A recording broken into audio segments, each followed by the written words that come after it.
Bienvenido a los devocionales de fuego. Usted y yo semanalmente nos reuniremos para invocar a Adonai.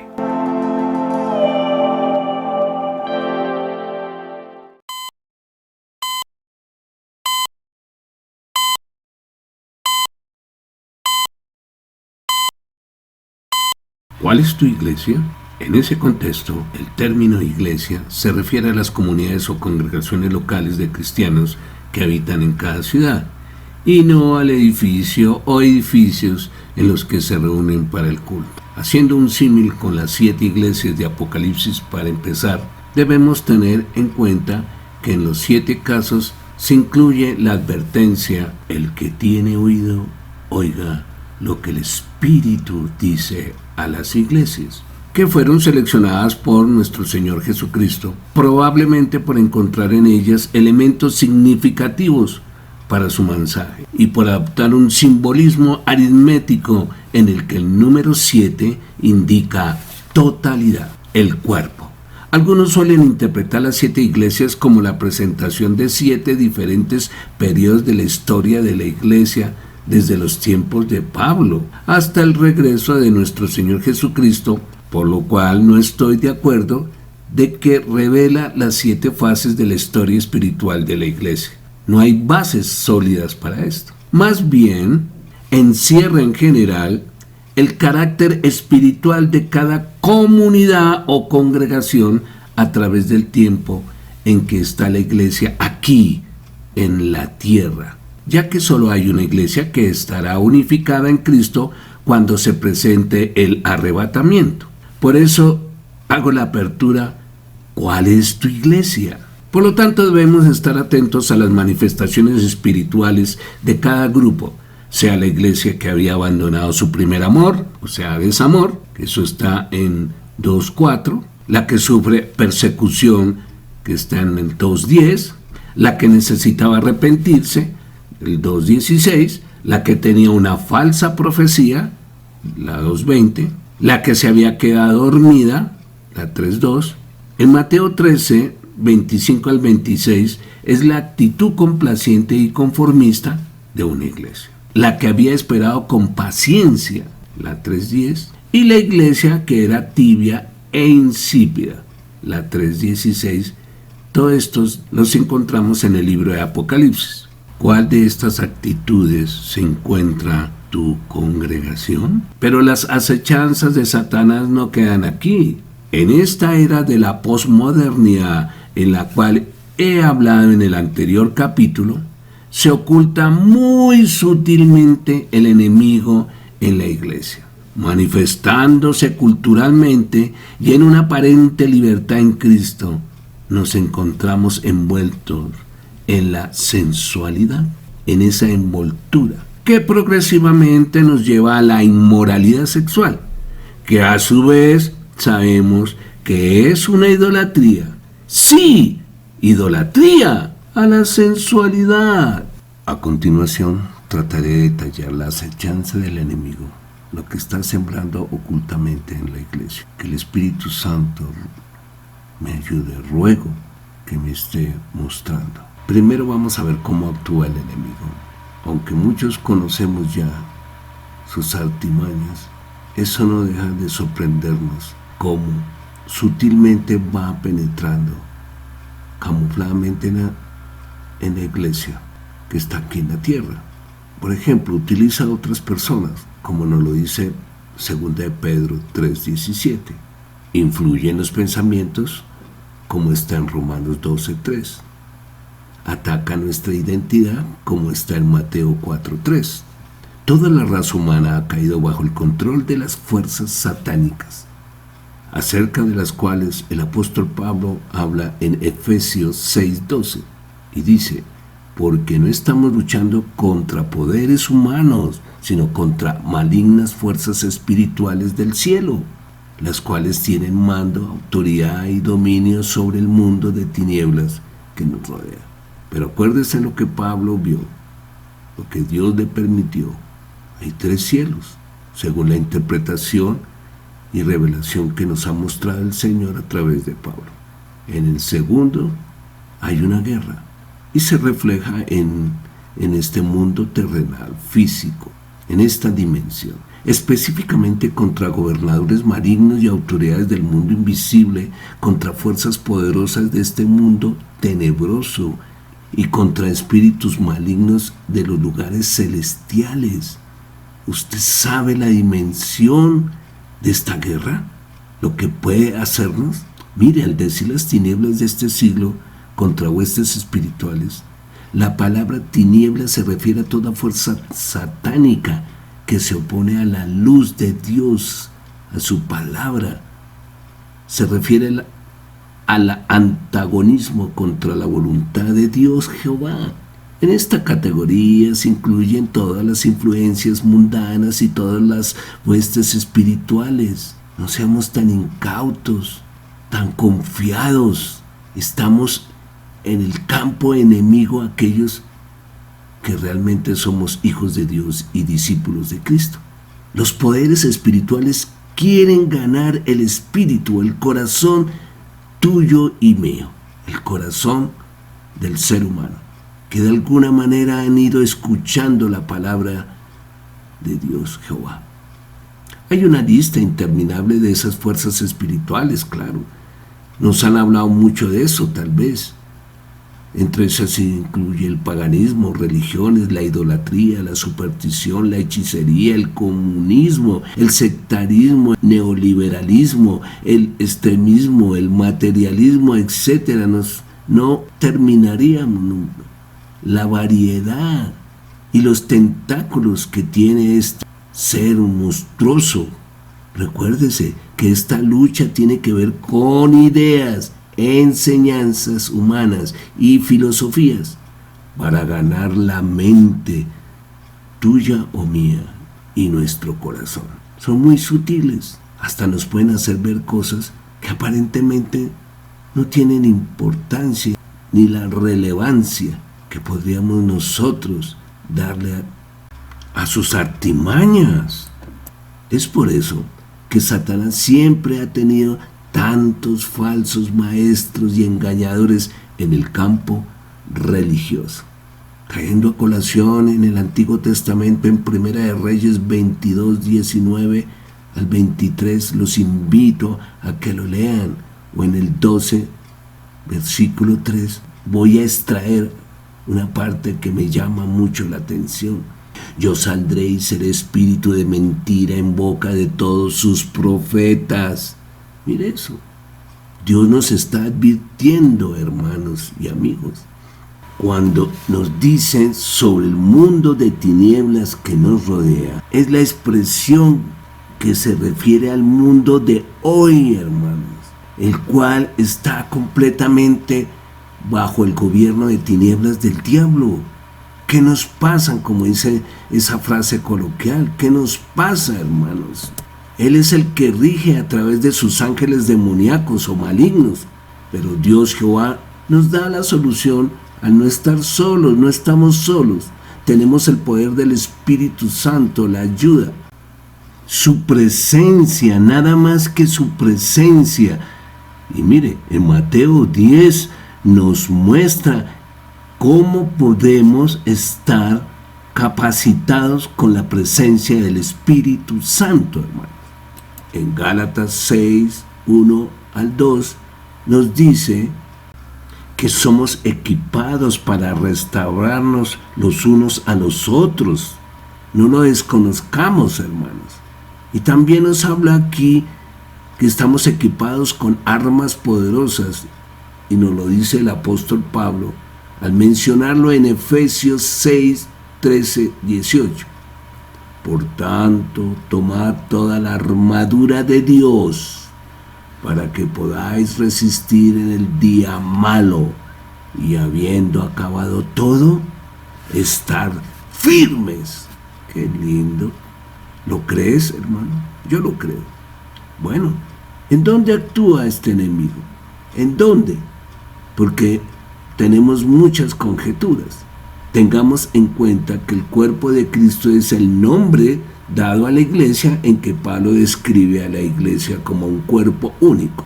Lo encontramos en 1 Corintios 12, 14. Y dice, el cuerpo humano, aunque está formado por muchos miembros, es un solo cuerpo. Así también Cristo. Y de la misma manera todos nosotros, judíos o no judíos, esclavos o libres, fuimos bautizados para formar un solo cuerpo por medio de un solo espíritu, y a todos se nos dio a beber de ese mismo espíritu. Si realmente todos entendiéramos lo que dijo Pablo en esta parte, no habría tantas divisiones, ni celos, ni contiendas en la iglesia terrenal de Cristo. En cambio, lo que estamos viendo es que algunos hombres quieren amputar el cuerpo de Cristo. Más bien tengan cuidado de que no sea extirpado alguna parte, digámoslo, maligna del cuerpo de Cristo. Y para los que no están convencidos de esta metáfora, lo refuerzo con Colosenses 1, 18, así como en Romanos 12, 5, Efesios 3, 6 y Efesios 5, 23, en que describe a la iglesia como el cuerpo de Jesucristo, no varios cuerpos, siendo el propio Cristo su cabeza y no varias cabezas, porque sería monstruoso. Lo cierto es que mucho se ha hablado al respecto, pero poco a poco se va revelando lo que nuestro Señor Jesucristo nos advirtió de su cuerpo aquí en la tierra. Que estemos preparados como su novia. Bueno, entonces nos formulamos otro interrogante. ¿Usted hace parte de la novia de Cristo? Mire, en Isaías 54 y en otros pasajes, Dios usó el lenguaje de esposo para describir su relación con su pueblo en conjunto, la nación de Israel. Era el pueblo de Dios, las 12 tribus, en virtud del pacto que Dios establece por su gracia. El tema de la iglesia como la novia de Cristo en el Nuevo Testamento proviene de 3 pasajes. El famoso pasaje sobre el casamiento en Efesios 5, 22, 33, que compara a los maridos con Cristo y a las esposas con la iglesia. El apóstol Pablo le dice a la iglesia en Corinto que les ha casado con un solo esposo, Cristo. En 2 Corintios 11, 2 lo encontramos. Por último, la imagen que el apóstol Juan nos describe en Apocalipsis 21 muestra la nueva Jerusalén como la novia del Cordero. Versículos 2 al 9 y 10. Se llega a la siguiente conclusión. Ya sea el Antiguo o el Nuevo Testamento, todas estas referencias son colectivas, no individuales. Son 7 diferentes tipos de comportamiento espiritual y por lo tanto debemos mutuamente instruirnos en la verdad de Dios, ya que no todos tenemos una misma fe fuerte. Romanos 15, 1, 7 nos lo dice. Y dice, así pues, acéptense los unos a los otros, como también Cristo los aceptó a ustedes, para la gloria de Dios, no de hombres. Lo más inquietante es que en estos tiempos pasamos por desapercibidos el mensaje que nos da Lucas 18:1, sobre todo cuando dice, no obstante, cuando venga el Hijo del Hombre, ¿encontrará fe en la tierra? ¿Cuál es tu fe?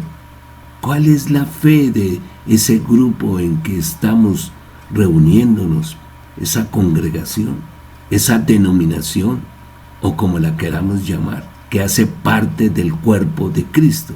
Quiero dejar en claro esta sinopsis introductoria de las 7 iglesias de Apocalipsis, capítulos 2 y 3, en que se está refiriendo a las congregaciones de la iglesia de Cristo, que están representadas en comunidades y no en edificios ni sitios de reunión. Hay aquellos que invierten tiempo y dinero y ponen cargas pesadas a sus miembros para construir castillos suntuosos. ¿Para quién? ¿Van a estar allá en la Jerusalén celestial? ¿O más bien construyen estos castillos tan lujosos para reafirmar su tronito como reyes, reyesitos? Hagamos un alto y los invito a que escuchemos esta alabanza, porque si tú y yo queremos estar preparados como la novia de Cristo, debemos romper toda cadena y estar unidos como un ejército en el nombre de nuestro Señor Jesucristo. La iglesia el cuerpo de Cristo, para defendernos de las acechanzas del enemigo en Cristo. Sí, romper esas cadenas de las artimañas, del engaño que puede poner el enemigo.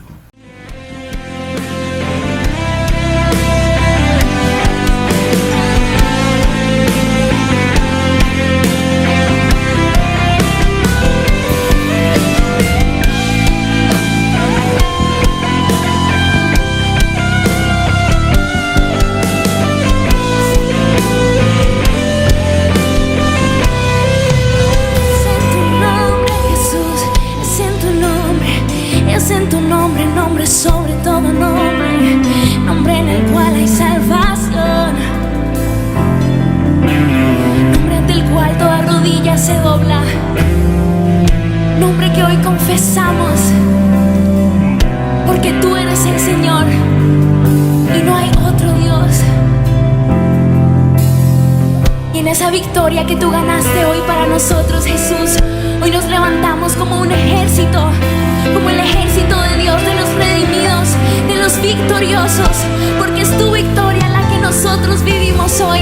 Iglesia, y si tú crees esto, yo te invito a que marches, porque Satanás está bajo tus pies, que marches porque te ha sido dada autoridad por lo que hizo Jesús en la cruz, que marches declarando que las cadenas hoy son rotas en el nombre de Cristo Jesús.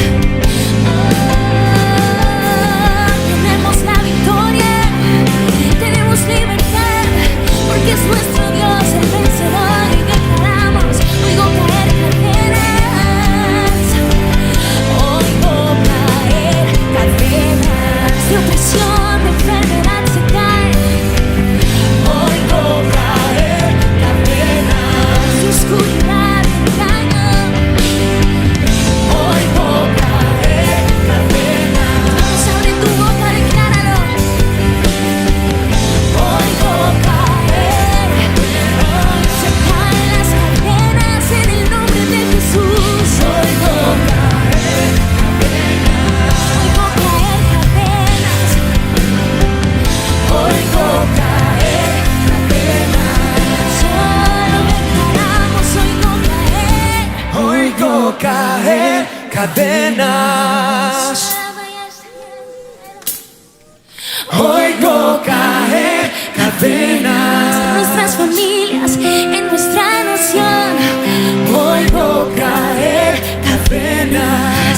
oh, somos libres, Oigo caer cadenas. porque Jesús ganó la victoria, la batalla. Oh, Señor, oigo caer cadenas. Oigo caer Lo declaro, hay poder, el nombre de Cristo. Hay poder.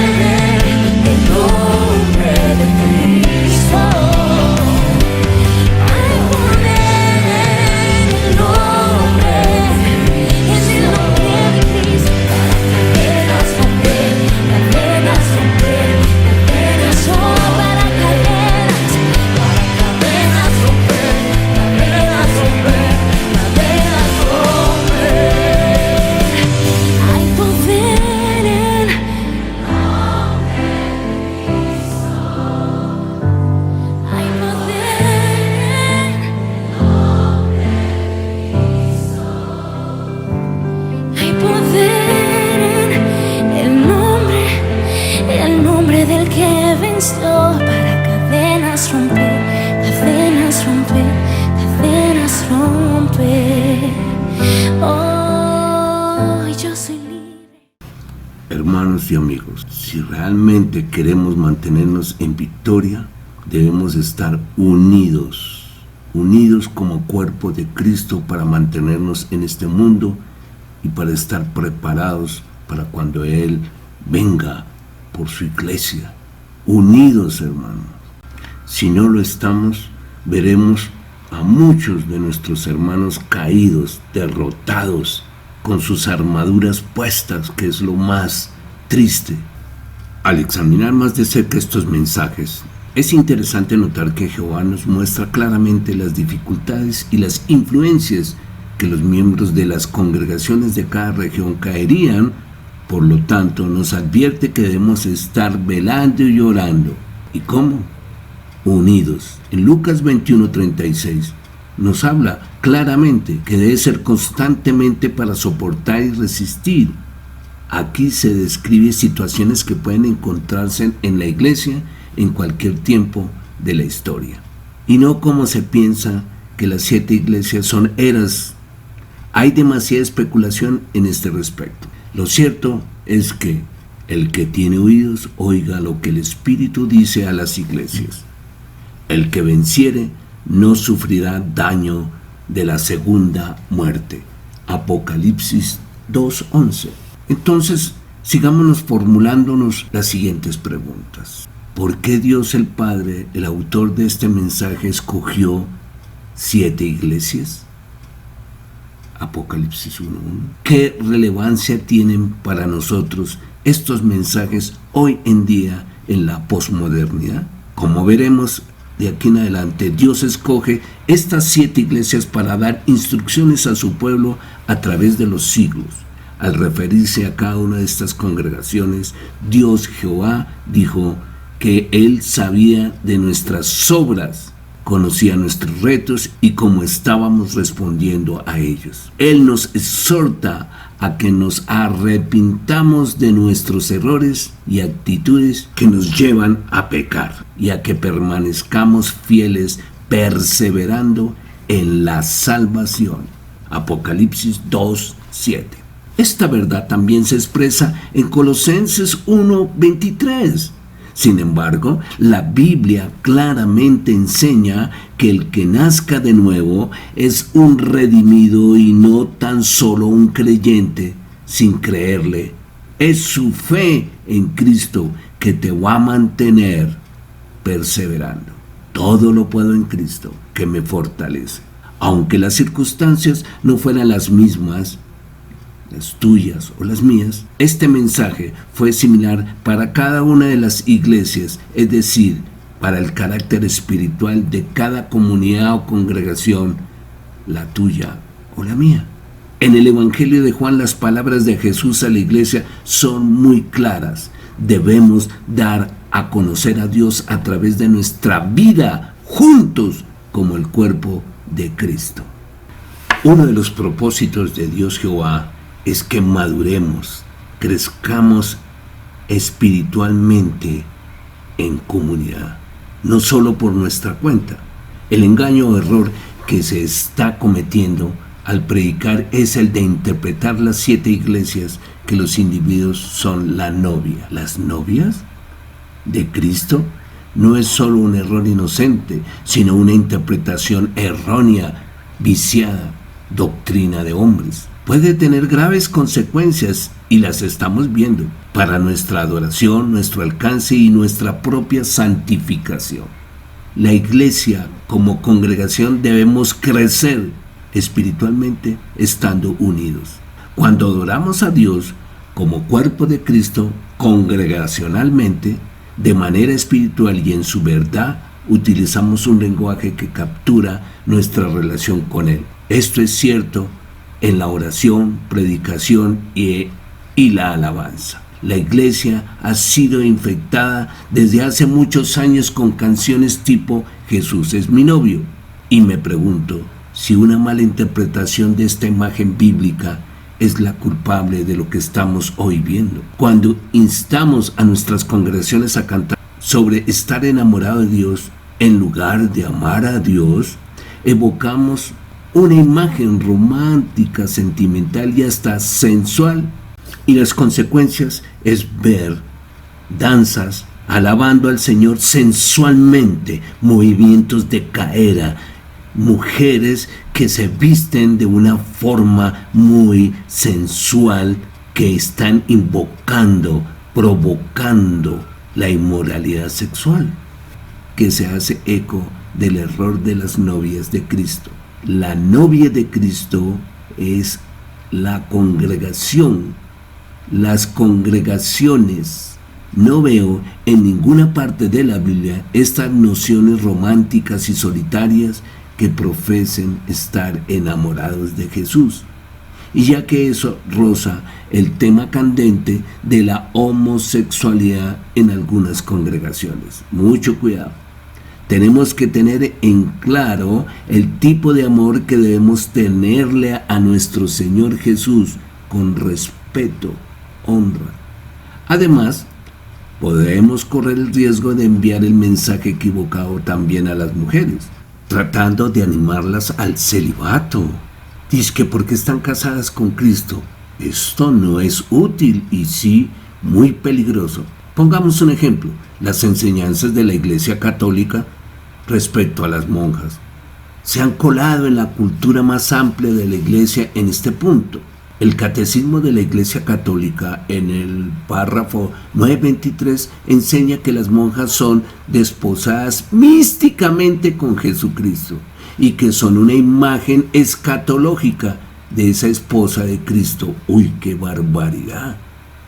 Por lo tanto, deben estar en celibato. Pero ¿qué nos dice 1 Corintios 7:7? Por favor.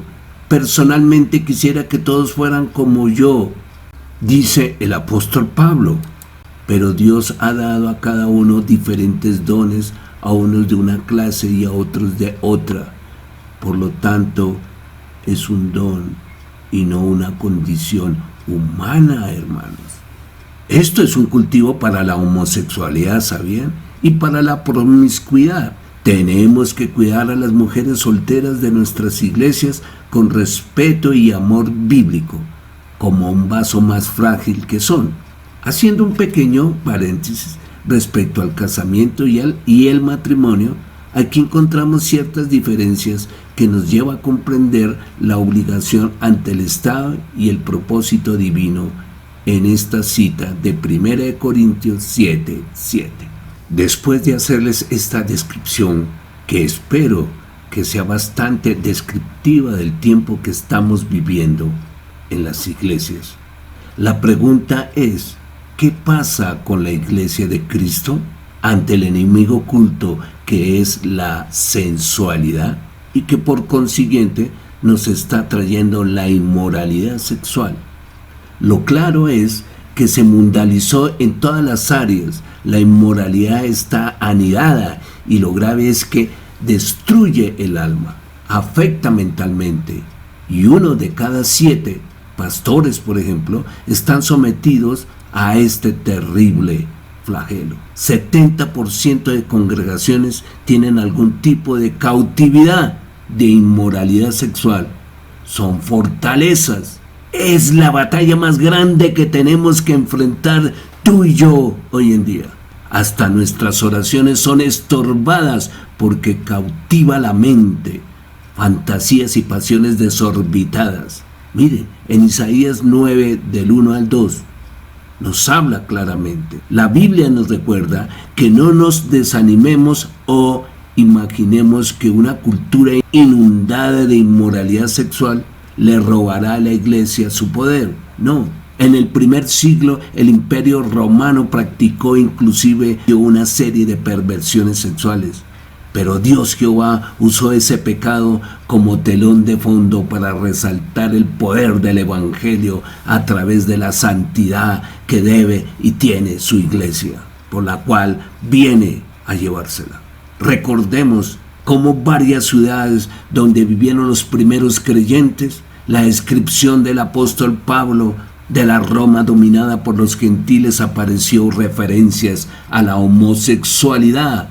¿Dónde está? Romanos 1, 26, 27. Verdaderamente, Roma era una metrópoli animada que ofrecía una variedad de perversiones sexuales a aquellos que buscaban placeres ilícitos. Sin embargo, esta ciudad, el Evangelio probó ser poder de Dios para la salvación de todos los que creen. Romanos 1, 16. Y eso nos invita a que hoy tomemos esas banderas, esa espada y nos mantengamos firmes, puros ante esas acechanzas de la inmoralidad sexual, hermanos. Pero lo más inquietante es que Satanás dejó una marca dentro de la iglesia, ¿saben?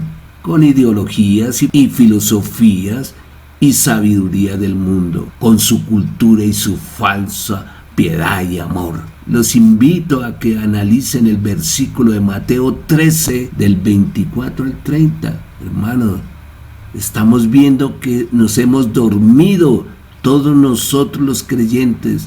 Dejamos de velar y la iglesia está en una parálisis cerebral y espiritual, si se me permite la expresión.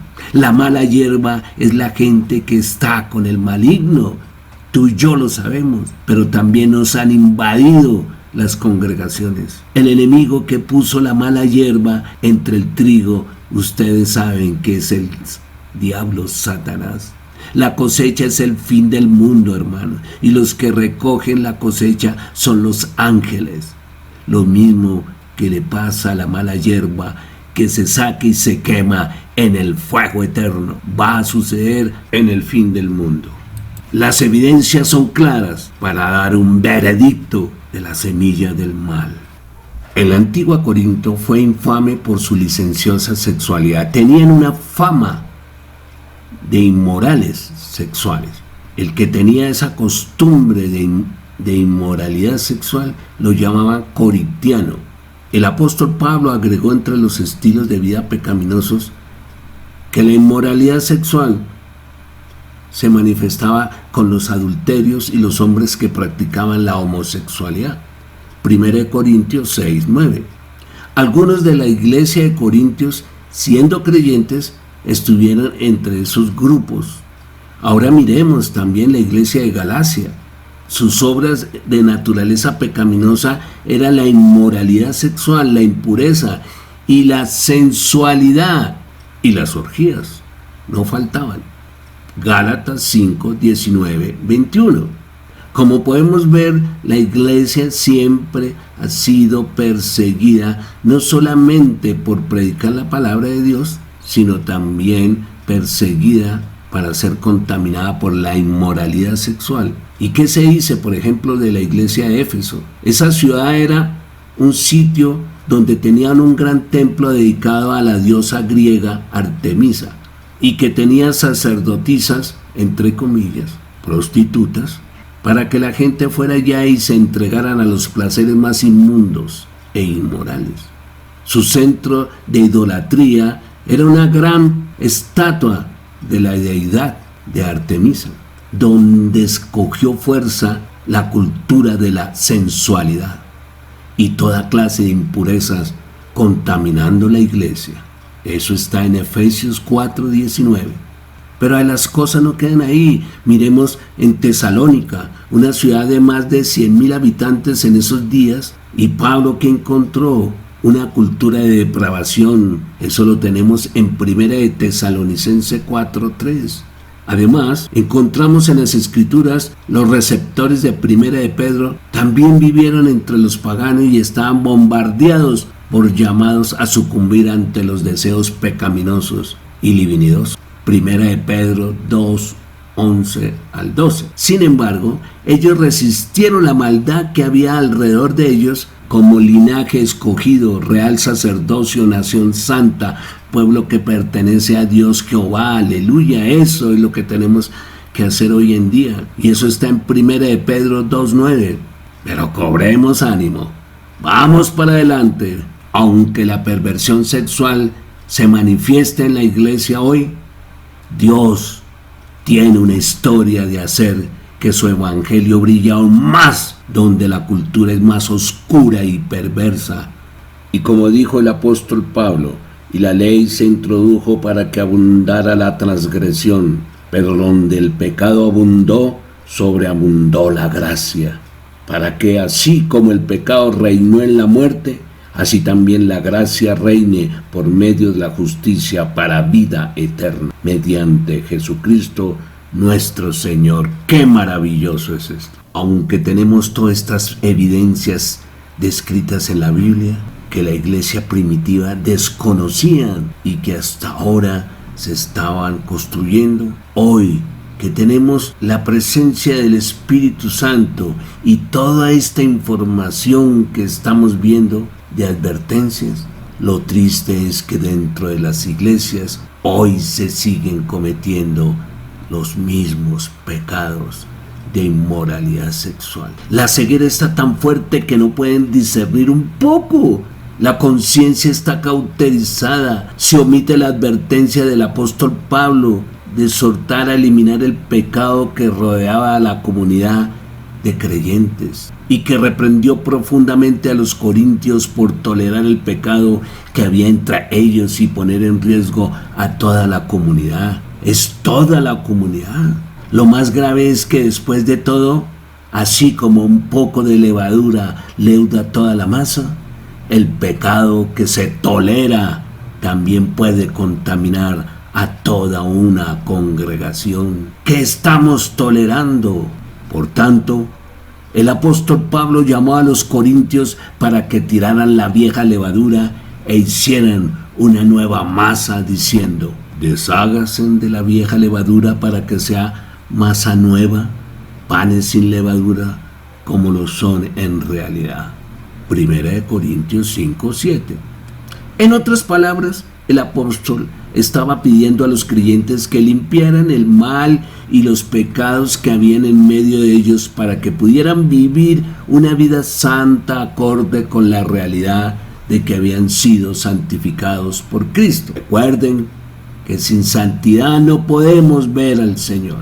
Pero en la actualidad se ha hecho caso omiso a esa advertencia. Hoy estamos viendo cómo caen siervos, alabadores y pastores en esa cautividad. Lo cierto es que las evidencias nos muestran que muchos, pero muchos, cayendo en la inmoralidad sexual, dado que la iglesia se descuidó, se contaminó de las cosas del mundo y las consecuencias reprobaron su mente. El enemigo oculto que se camufló en la iglesia, no se les olvide que es la sensualidad. La raíz, la idolatría. Sí, la idolatría a la sensualidad. No se nos olvide también que la idolatría es la adoración a un ídolo, es decir, poner su confianza y su vida en las cosas creadas o en sus apetitos carnales. Miren, en la psicología se percibe como los ideales que se quisieran alcanzar, lo que genera pérdida de identidad personal, y la iglesia está perdiendo la identidad en Cristo, y que la autoestima está asociada a asemejarse al ídolo. Por ejemplo, fornicación, o como se entiende generalmente promiscuidad, es un comportamiento mental de la persona que vive plenamente en sí misma sin ningún tipo de restricción. Puede ser una de las facetas poco conocidas de la depresión, ¿saben? Solemos decir que alguien es promiscuo cuando mantiene una relación sexual después de otra, frecuentemente e indiscriminadamente con personas. Es decir, tienen diferentes parejas o grupos sexuales, siendo solteros o no. Pero ¿qué nos dice Deuteronomio 30:17? ¿Dónde está la raíz de esa idolatría? ¿En dónde está aferrada? Nada menos como lo dice aquí esta cita bíblica. Pero si tu corazón se desvía y no escuchas, sino que te dejas arrastrar y te postras ante otros dioses y los sirves. Esa es la idolatría. Si no es suficiente lo que estoy diciéndoles, en Ezequiel 14, 3 y 4 nos dice: Hijo de hombre, Estos hombres han erigido sus ídolos en su corazón y han puesto delante de su rostro lo que hacen caer en su iniquidad y perversión. Y para los más escépticos, la sensualidad es la propensión o tendencia exagerada a los placeres de los sentidos. No confundirlo con la sexualidad, ¿no? Que es un conjunto de caracteres especiales, externos o internos, que presentan los individuos y que determinan su sexo. Entonces, podríamos decir, ¿qué significa la sensualidad en la psicología, por ejemplo? Es la capacidad que una persona tiene de despertar el deseo sexual en otras personas y para provocar atracción, gracias a los 5 sentidos que tenemos. La sensualidad abre un abanico de posibilidades que junto con la imaginación consigue efectos innovadores para la perversión en los cuales saben cómo utilizarla. En cual Gálatas 5, 19, 21 nos advierte. Cuando la Biblia habla de sensualidad, implica una pérdida de control sobre las pasiones y los deseos del mal. La sensualidad que se irradia proviene de 2 fuentes diferentes. Una se encuentra en el interior y la segunda en el exterior de la persona. El poder sensual interior faculta para emocionar o erotizar. Proviene de los pensamientos, de la energía sexual, de la pulsación sexual generada por los sentimientos y del magnetismo personal, es decir, de la personalidad, esa careta que muchas veces la utilizamos. En Romanos 1, 21 al 32 da una detallada de los que están esclavizados por espíritu de la sensualidad, que conduce, como lo hemos dicho, a perversiones sexuales y finalmente nos lleva a una mente depravada. Vamos a hacernos otra pregunta. ¿Cómo se llama el espíritu de la sensualidad? Se les conoce como incubos o sucubos. Su labor es la de opresión y no posesión. El incubo, por ejemplo, es un espíritu demoníaco que se manifiesta en forma masculina, que busca tener relaciones sexuales con mujeres por medio de sueños o de la masturbación y la pornografía. El espíritu sucubo, correspondiente en representar en forma femenina, sometiendo a los hombres, pero también este espíritu demoníaco controla a los homosexuales, tanto hombres como mujeres. La sensualidad se opone directamente al deseo de Dios de que vivamos por el espíritu. En Gálatas 5, 19, 25 nos advierte. Y miremos, por ejemplo, el versículo 16. Andad en el espíritu y no satisfagáis los deseos de la carne. Si estamos andando en el espíritu, no nos entreguemos a la sensualidad, por favor. Su poder sensual interior proviene de sus pensamientos, de lo que usted piensa, de su energía sexual, de su sentimiento y de su magnetismo personal. En una palabra, de su personalidad. Así es sencillo. En la Biblia, la sensualidad por lo general se encuentra junto con otros pecados que incluyen la promiscuidad sexual y la perversión. La sensualidad puede ser definida como la inclinación a satisfacer los placeres del cuerpo, la libre complacencia de los placeres carnales. Miren, la sensualidad es una completa entrega a la gratificación de los sentidos. ¿Cómo podemos combatirlo? Pues mediante una inundación de luminiscencia de la palabra por medio del Espíritu Santo. La luz que proporciona la conversación franca y sincera sobre la sexualidad dentro de las iglesias. La sexualidad es un tema que puede ser abordado y debe ser abordado con tanta claridad como respeto y decencia. La belleza de la sexualidad ordenada y los riesgos y el demostrado fracaso de la práctica sexual inmoral pueden ser tratados en conversaciones directas y clasificadoras. El propósito final de la operación del Espíritu Santo en la vida tuya o mía, de cualquier creyente convertido, es promover la transformación personal. Sí, la transformación que hace que nuestro carácter sea cada vez más como el carácter de nuestro Señor Jesucristo. Por lo tanto, el crecimiento espiritual causado por la obra del Espíritu Santo, es decir, que incuba su fruto, resulta en un cambio concreto, práctico en nosotros, en cómo pensamos, sentimos y actuamos. Por lo tanto, la iglesia, o sea, es el cuerpo de Cristo, que sabemos que está conformado por las congregaciones, se encuentran en la obligación de supervisar el crecimiento espiritual de su comunidad como un todo. Ningún individuo es espiritualmente independiente de otros. Por lo tanto, la vida cristiana normal no es simplemente una función de la relación individual de un creyente con Dios Jehová. No, también incluye en lo congregacional, con sus hermanos, orar los unos por los otros, amarse, ayudarse. ¿Lo estamos viendo?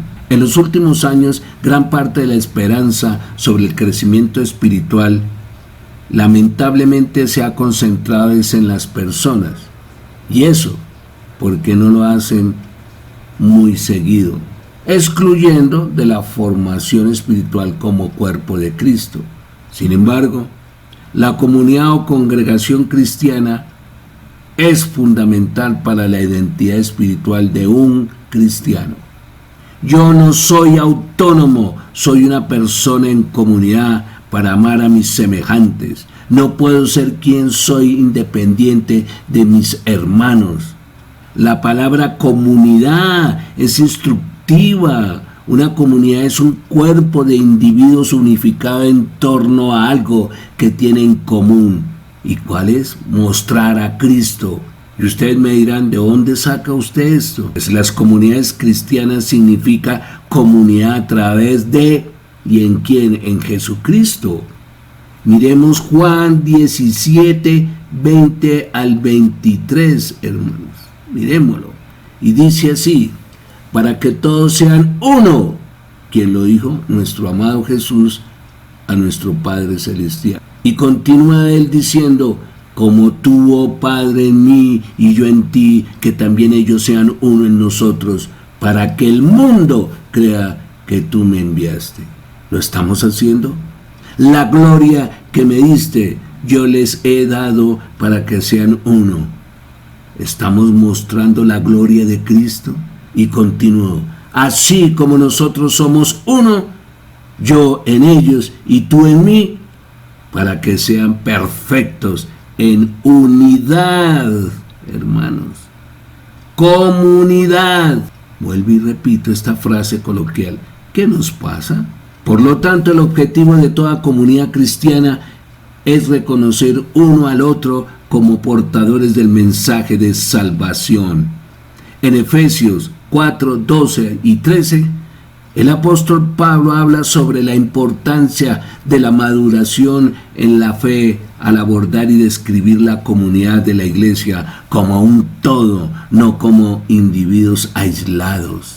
El propósito de Dios es que maduremos también en comunidad, no solamente por nuestra cuenta. El cambio se inicia primeramente en la congregación.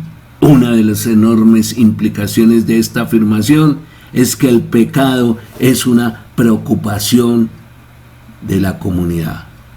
Sí, el pecado impide el crecimiento de la congregación como un todo. Nos detiene el crecimiento en conjunto como el cuerpo de Cristo. Incluso nuestros pecados privados y secretos como miembro afecto a la comunidad. Llámese pastor, llámese presbítero, como quiera llamarse. Generalmente hay reticencia entre nosotros en cuanto a hablar la verdad en amor, porque tenemos miedo a la respuesta de otra persona o a estar en evidencia, porque ese es el precio del pecado. Pero la Biblia también nos llama a reprender y confrontarnos unos a otros. Sin exhortación ni confrontación, el pecado frecuentemente traza su propio curso silenciosamente hasta que explota un efecto devastador en la comunidad. ¿Cuántas cosas no hemos visto en las comunidades y congregaciones que han destruido esa comunidad y a sus miembros? Las comunidades que practican la exhortación y arrepentimiento amoroso son comunidades de gracia, de fuego, que permiten ver honestidad, abiertos y transparentes sobre las dificultades, victoriosos. La clave es que Dios Jehová desea que sus hijos reflejen su carácter como su cuerpo. La imagen en la escritura es clara. Dios está preparando y purificando a su pueblo para una gran reunión, las bodas del Cordero en el final de los tiempos, para ver el victorioso Hijo de Dios, el Señor Jesucristo, Yeshua Mashiach, que se reunirá con su esposa, es decir, con todos los que nos hemos mantenido firmes, los que hemos sido obedientes y leales a Él, que no hemos negociado nuestra fe, ni nuestras creencias, ni convicciones. Es la iglesia que va a estar unida verdaderamente. Y habrá una gran fiesta de celebración. Mire lo que nos dice Lucas 12:37. Dichosos los criados a quienes su amo al llegar los encuentre despiertos. Les aseguro que el amo mismo los hará sentarse a la mesa y se dispondrán a servirles la comida. Tú estás anhelando estar en la presencia del Señor con tus hermanos, compartiendo esa cena, esa boda. ¿Tú lo anhelas? Empieza, hermano, a amar a tu prójimo. No hay que diluir y distraer de esta gran imagen bíblica. Usted ni yo somos la esposa de Cristo, somos todos que somos la parte del cuerpo de Cristo, que está integrada por cada congregación. Aquellos que se sienten únicos y están engañando a los demás, están privándose de la verdad. Una cosa es sana doctrina y otra cosa es estar errado en un grupo que no le dan la honra a mi Señor. Por último, ¿está usted en la iglesia que espera con paciencia el encuentro con Jesús? ¿Es la que debes estar de acuerdo a tu crecimiento espiritual? ¿O en cuál de las 7 iglesias de Apocalipsis te encuentras, hermano? Oremos. Amado Padre Celestial, Abba, te pedimos que nos hagas un instrumento de tu amor para alcanzar a los perdidos, para mantenernos fieles a ti. Somos parte de la iglesia. Pon en nuestro corazón el deseo y arrepentimiento de renunciar a todo acto de inmoralidad sexual. De acuerdo a tu palabra, libera de esa cautividad a aquellos que están sometidos. Que por medio de tu Santo Espíritu quites su ceguera espiritual para que puedan ver las mentiras de Satanás y reconozcan la necesidad de ser salvos, y que nuestro corazón y mente estén limpios de todo acto de sensualidad. Te lo pedimos en el nombre de nuestro Señor Jesucristo. Amén. Amén.